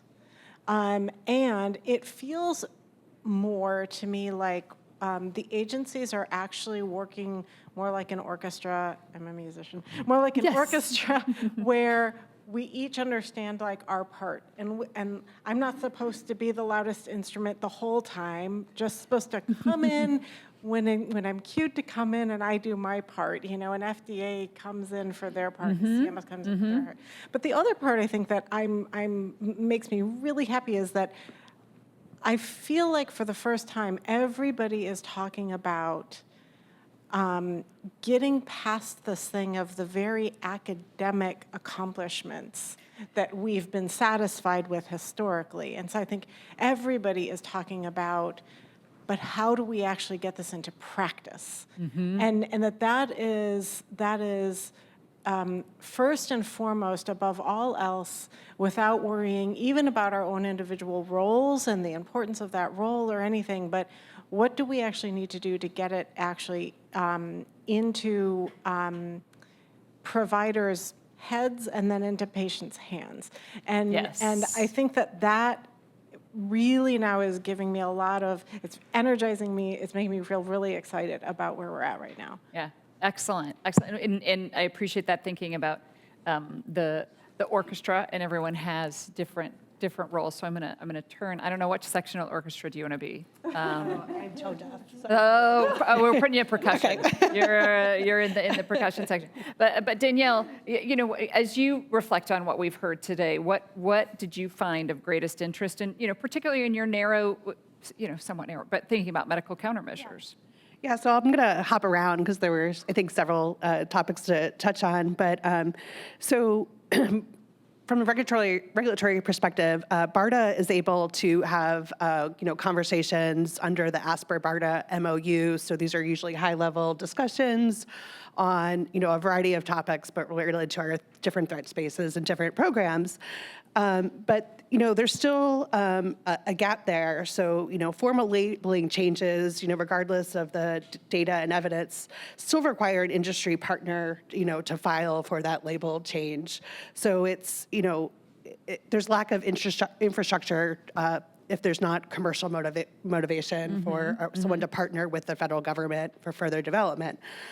So, writing on that, the no commercial interest, this is definitely a challenge for, BARDA, especially for indications like sulfur mustard. It's, we hope we never have to use such products, but, But we want to have them available. We want to have them available. Yes. We also want to make sure the American public has confidence that these are safe and efficacious. They're, products if they, ever have to be used. So, we don't want to, the regulatory rigor of the evidence, there's no lowering the bar, but I think, having a pathway that could, rely on some of these real-world evidence databases, clinical guidelines.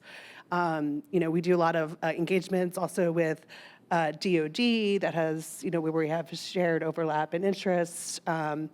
But getting the conversation and getting the data, at that patient level data, I think is a real challenge for some of these areas. And I think when there's a broad lens of safety data and historical safety data, can there be other pathways, especially in this MCM threat space, like which has a very narrow indication. And, just echoing, the opportunity to have these kind of shared databases and, not only to kind of pharmacovigilance safety signals, but, ways we can, whether, was mentioned earlier, when there is something that, shows a positive outcome that, Right. that collective knowledge is, put out there. And, FDA has I think the Sentinel database, so, if something like that could be like expanded upon, that is, publicly available and forward facing, I think would be great. Right, right. So thinking about, your wheels are also turning in thinking, all right, where are these things that we can pull additional information, as well as the levers that BARDA may be able to pull to talk with companies and think about the repurposing, particularly in the MCM space. Yeah, I mean, we use it, especially, we want to be prepared for the next emergency, right? We don't want to, wait for generate the data during an emergency. So, Yeah, we don't place fire hydrants when there's a fire going on. Yeah, have everything in place. Well, I want to take the last 15 minutes that we have with this panel to think about what do next steps look like. Each of you, as you said, there's this the government operating as an orchestra, and so. What do you see? Are there opportunities for collaboration, other players in the ecosystem? Who wants to talk about next, what we do next and where we go from here? Christine, would you go first? You gave me the fabulous orchestra metaphor, so you have to lead now. Yes. Right. Okay, I'll get ready. Actually, for myself personally, and I'm on the funder side of the NIH, and I really am going to look at the sort of clinical studies that we do in this space with a much more directed lens toward FDA, toward CMS, to understand what is that level of evidence that you need. For this specific instance, what is it? What is that bar, so that we are filling the gap that is needed to the extent that we are able to do that, so that it's much more deliberate toward, at the end, like I said, actually impacting patients, actually being used by patients, and not allowing it to simply be an academic, project, right? And I think that, as I said, Sherry and I think we had the first conversation about this like 10 years ago. We started talking about this, and Heather was in some of those meetings, and so. Now, though, it definitely feels very different to me, and that the fact that we really are, I think, all trying to sort of follow the same lead and work toward this same goal. So, yeah.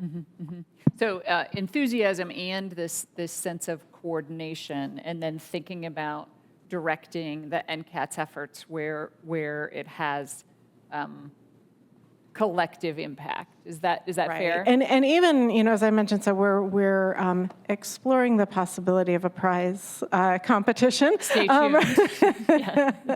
Maybe in a month or so. And that is, hopefully going to take the kind of information that came from that RFI to the next level. It's not going to be at the level that FDA or CMS can act on the evidence package, but what it will hopefully do is it will hopefully say to NIH, these are things where we think it looks pretty promising, but we know it's not enough for FDA or CMS to act on. But hopefully there might be some examples where FDA and CMS look and say, you know what, before you invest in more studies, we're going to go look and see what we've already got, because this might, there might be something there already.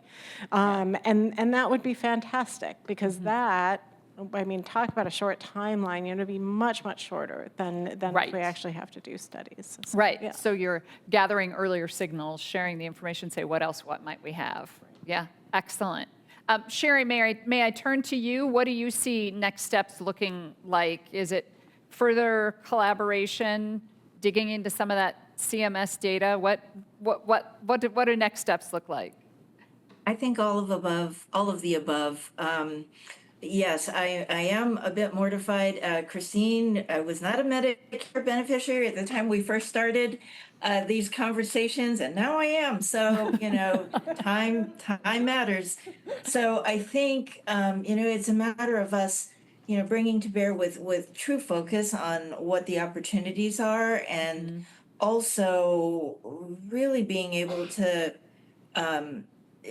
enable a focus on what the health outcomes that would be measurable and includable and documentable in real world data sources such as the EMR, and to be able to connect the dots there with products that could be used in the context of routine care and service delivery.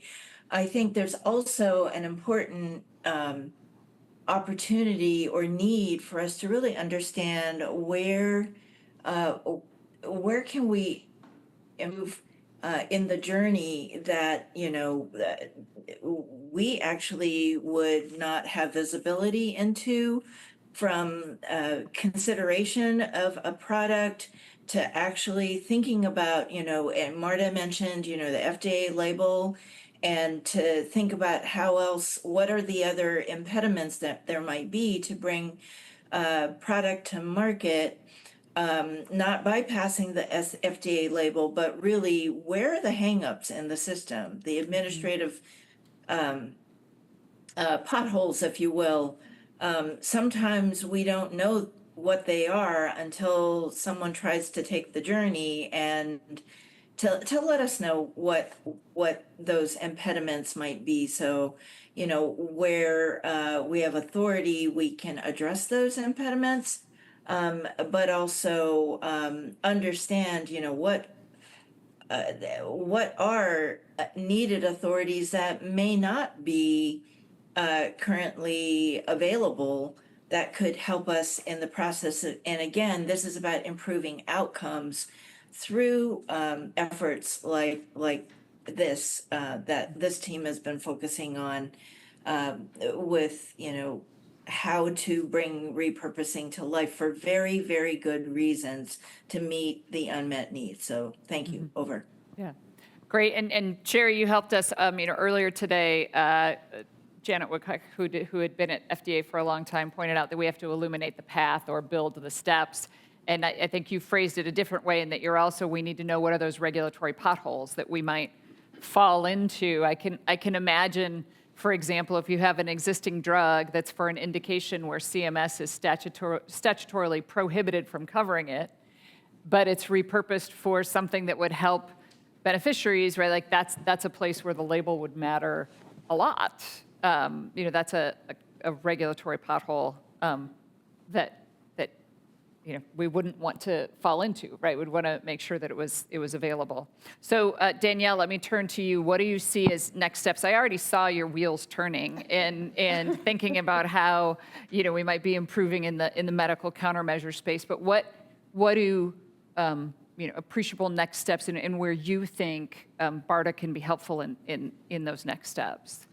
Yeah, so excuse me, the existing pathways for labeling changes, 505(b)(2), again requires a sponsor. If there's off-patent drugs, there's little commercial incentive for initiating those changes. Similarly, I think it was mentioned earlier, the citizen petition, yes, that lets FDA evaluate data, but doesn't also result in a labeling change. The Project Renewal style FDA literature reviews, I think, are also promising, but where they go from there, and like I mentioned already, our FDA ASPR MOU. Right. It's great to have initial conversations and get share evidence early, and let FDA know the current thinking on how we're going to attempt to find products for some of these challenging threats. But it still takes a long time to enact these labeling changes, and it's great up until the point of we're asked to undergo procurement, or there's an emergency. So I think in the MCM space, a more structured, specific step, maybe something bridging, above the MOU, but more formal conversations with a defined meeting structure where we could pull in some of this real world evidence and, kind of tackle, I think deliberative questions without, necessarily having a sponsor yet. So, we could maybe further evaluate path forward. I think, there's other challenges, the pharmacovigilance, responsibility, liability, that are also not fully resolved. And, I think mechanisms to kind of like work through some of these considerations. And, with CMS on the panel, I think earlier alignment with FDA, BARDA, and CMS on some of the products that do have commercial indications, ways to get them funded and adopted, again, just kind of, would help break down, I think, some barriers. But, for us, it's all about timing. Yes, right, because you might be one of the ultimate hurry up and wait, right? Like agencies, right? That you've got to have things ready and ready to deploy, and we hope that we don't ever deploy them. Yeah. Andrew, I know you've been thinking about this and you've said that, but what do you see as helpful next steps? Where does, obviously ARPA-H has as discrete initiatives in the space, and then it overlaps in others, but what do next steps looks like from your perspective? Yeah, thank you for the question. So I think, ARPA programs, right, one of the sort of core objectives to move fast. Another thing is we think about treating patients. It needs to be now, right? And so I think about how can we build something that is streamlined. So I think the collaboration between the agencies so that everyone's sort of in a line so we don't make, so people, sponsors don't produce the wrong data types and say it wasn't sufficient. So clarity of what could get you there. That can be internal, it could be external. So that's one. And then the second thing is I've heard about silos. And everyone needs to be an expert in their domain and they cannot do everything. And so this is my plug, which is if you want to become a program manager and solve the problem, build the team that is needed to break down those silos, come and talk to me. Well, there you go. Thanks, Andrew. Marta, we let you have actually a fair amount of time, more than I usually give you, to think about, what do next steps look like. I'm actually excited for the public comment period next because I know we have we have some great thoughts about, outside of federal agencies, what it is that you all should be thinking about. But how do you see next steps and the opportunity to collaborate with all of the partners here? So, as Andrew mentioned, we do need the team, and we need to figure out how to amplify each other's work and to make sure that we are driving together to the same goals and really having the well-defined deliverables to make sure that we can define the value proposition at the end of this initiative, because I think that's really the value. The value proposition can be defined in different ways, but improving patients' health, it's definitely a very important one. And I'm sure that Sherry has different versions of the value proposition, but I'm sure that we all can figure out how to fit that in. From FDA perspective, again, we issued the RFI. We are very interested to hear both the comments, it's a summary of the comments that Caroline so adequately summarized, the additional analysis that is ongoing, as well as hearing the comments regarding the selection criteria that we'll be hearing very shortly. And essentially built on that. We have statutory authority, such as Modern Labeling Act. We have great examples of projects that have already led to positive results, such as Project Renewal, for instance, that have led to label updates. So the question is, how do we amplify that work, understanding that there are also limitations within our divisions. They have plenty of work already as it is. So how do we build the system to help to support it? So I've heard a lot of really great input, some of the potholes and some of the steps from Janet as well. So I'm really looking forward to hearing also regarding the comments on the selection and other public comments, because it is not just FDA initiative. It's not only government initiative. It's really public health initiative, and their voices are really important. Excellent. Well, it's been so helpful to be thinking from all of these different federal agency perspectives about how to solve a problem that I think we acknowledged earlier today requires federal government intervention and coordination. So We appreciate, Sherry, you dialing in virtually, and for each of you joining us on stage. I'm going to look forward to announcements. I think I'm supposed to look at NCATS, and maybe I'm supposed to look at BARDA to keep an eye out for things. And obviously, FDA will continue to work in this area, and Andrew's going to organize a working group. Well, okay. I leaned a little too far there. But there's opportunity for, the continued collaboration. And obviously, we talked about, that there is significant government interest. So let's thank our federal government panel.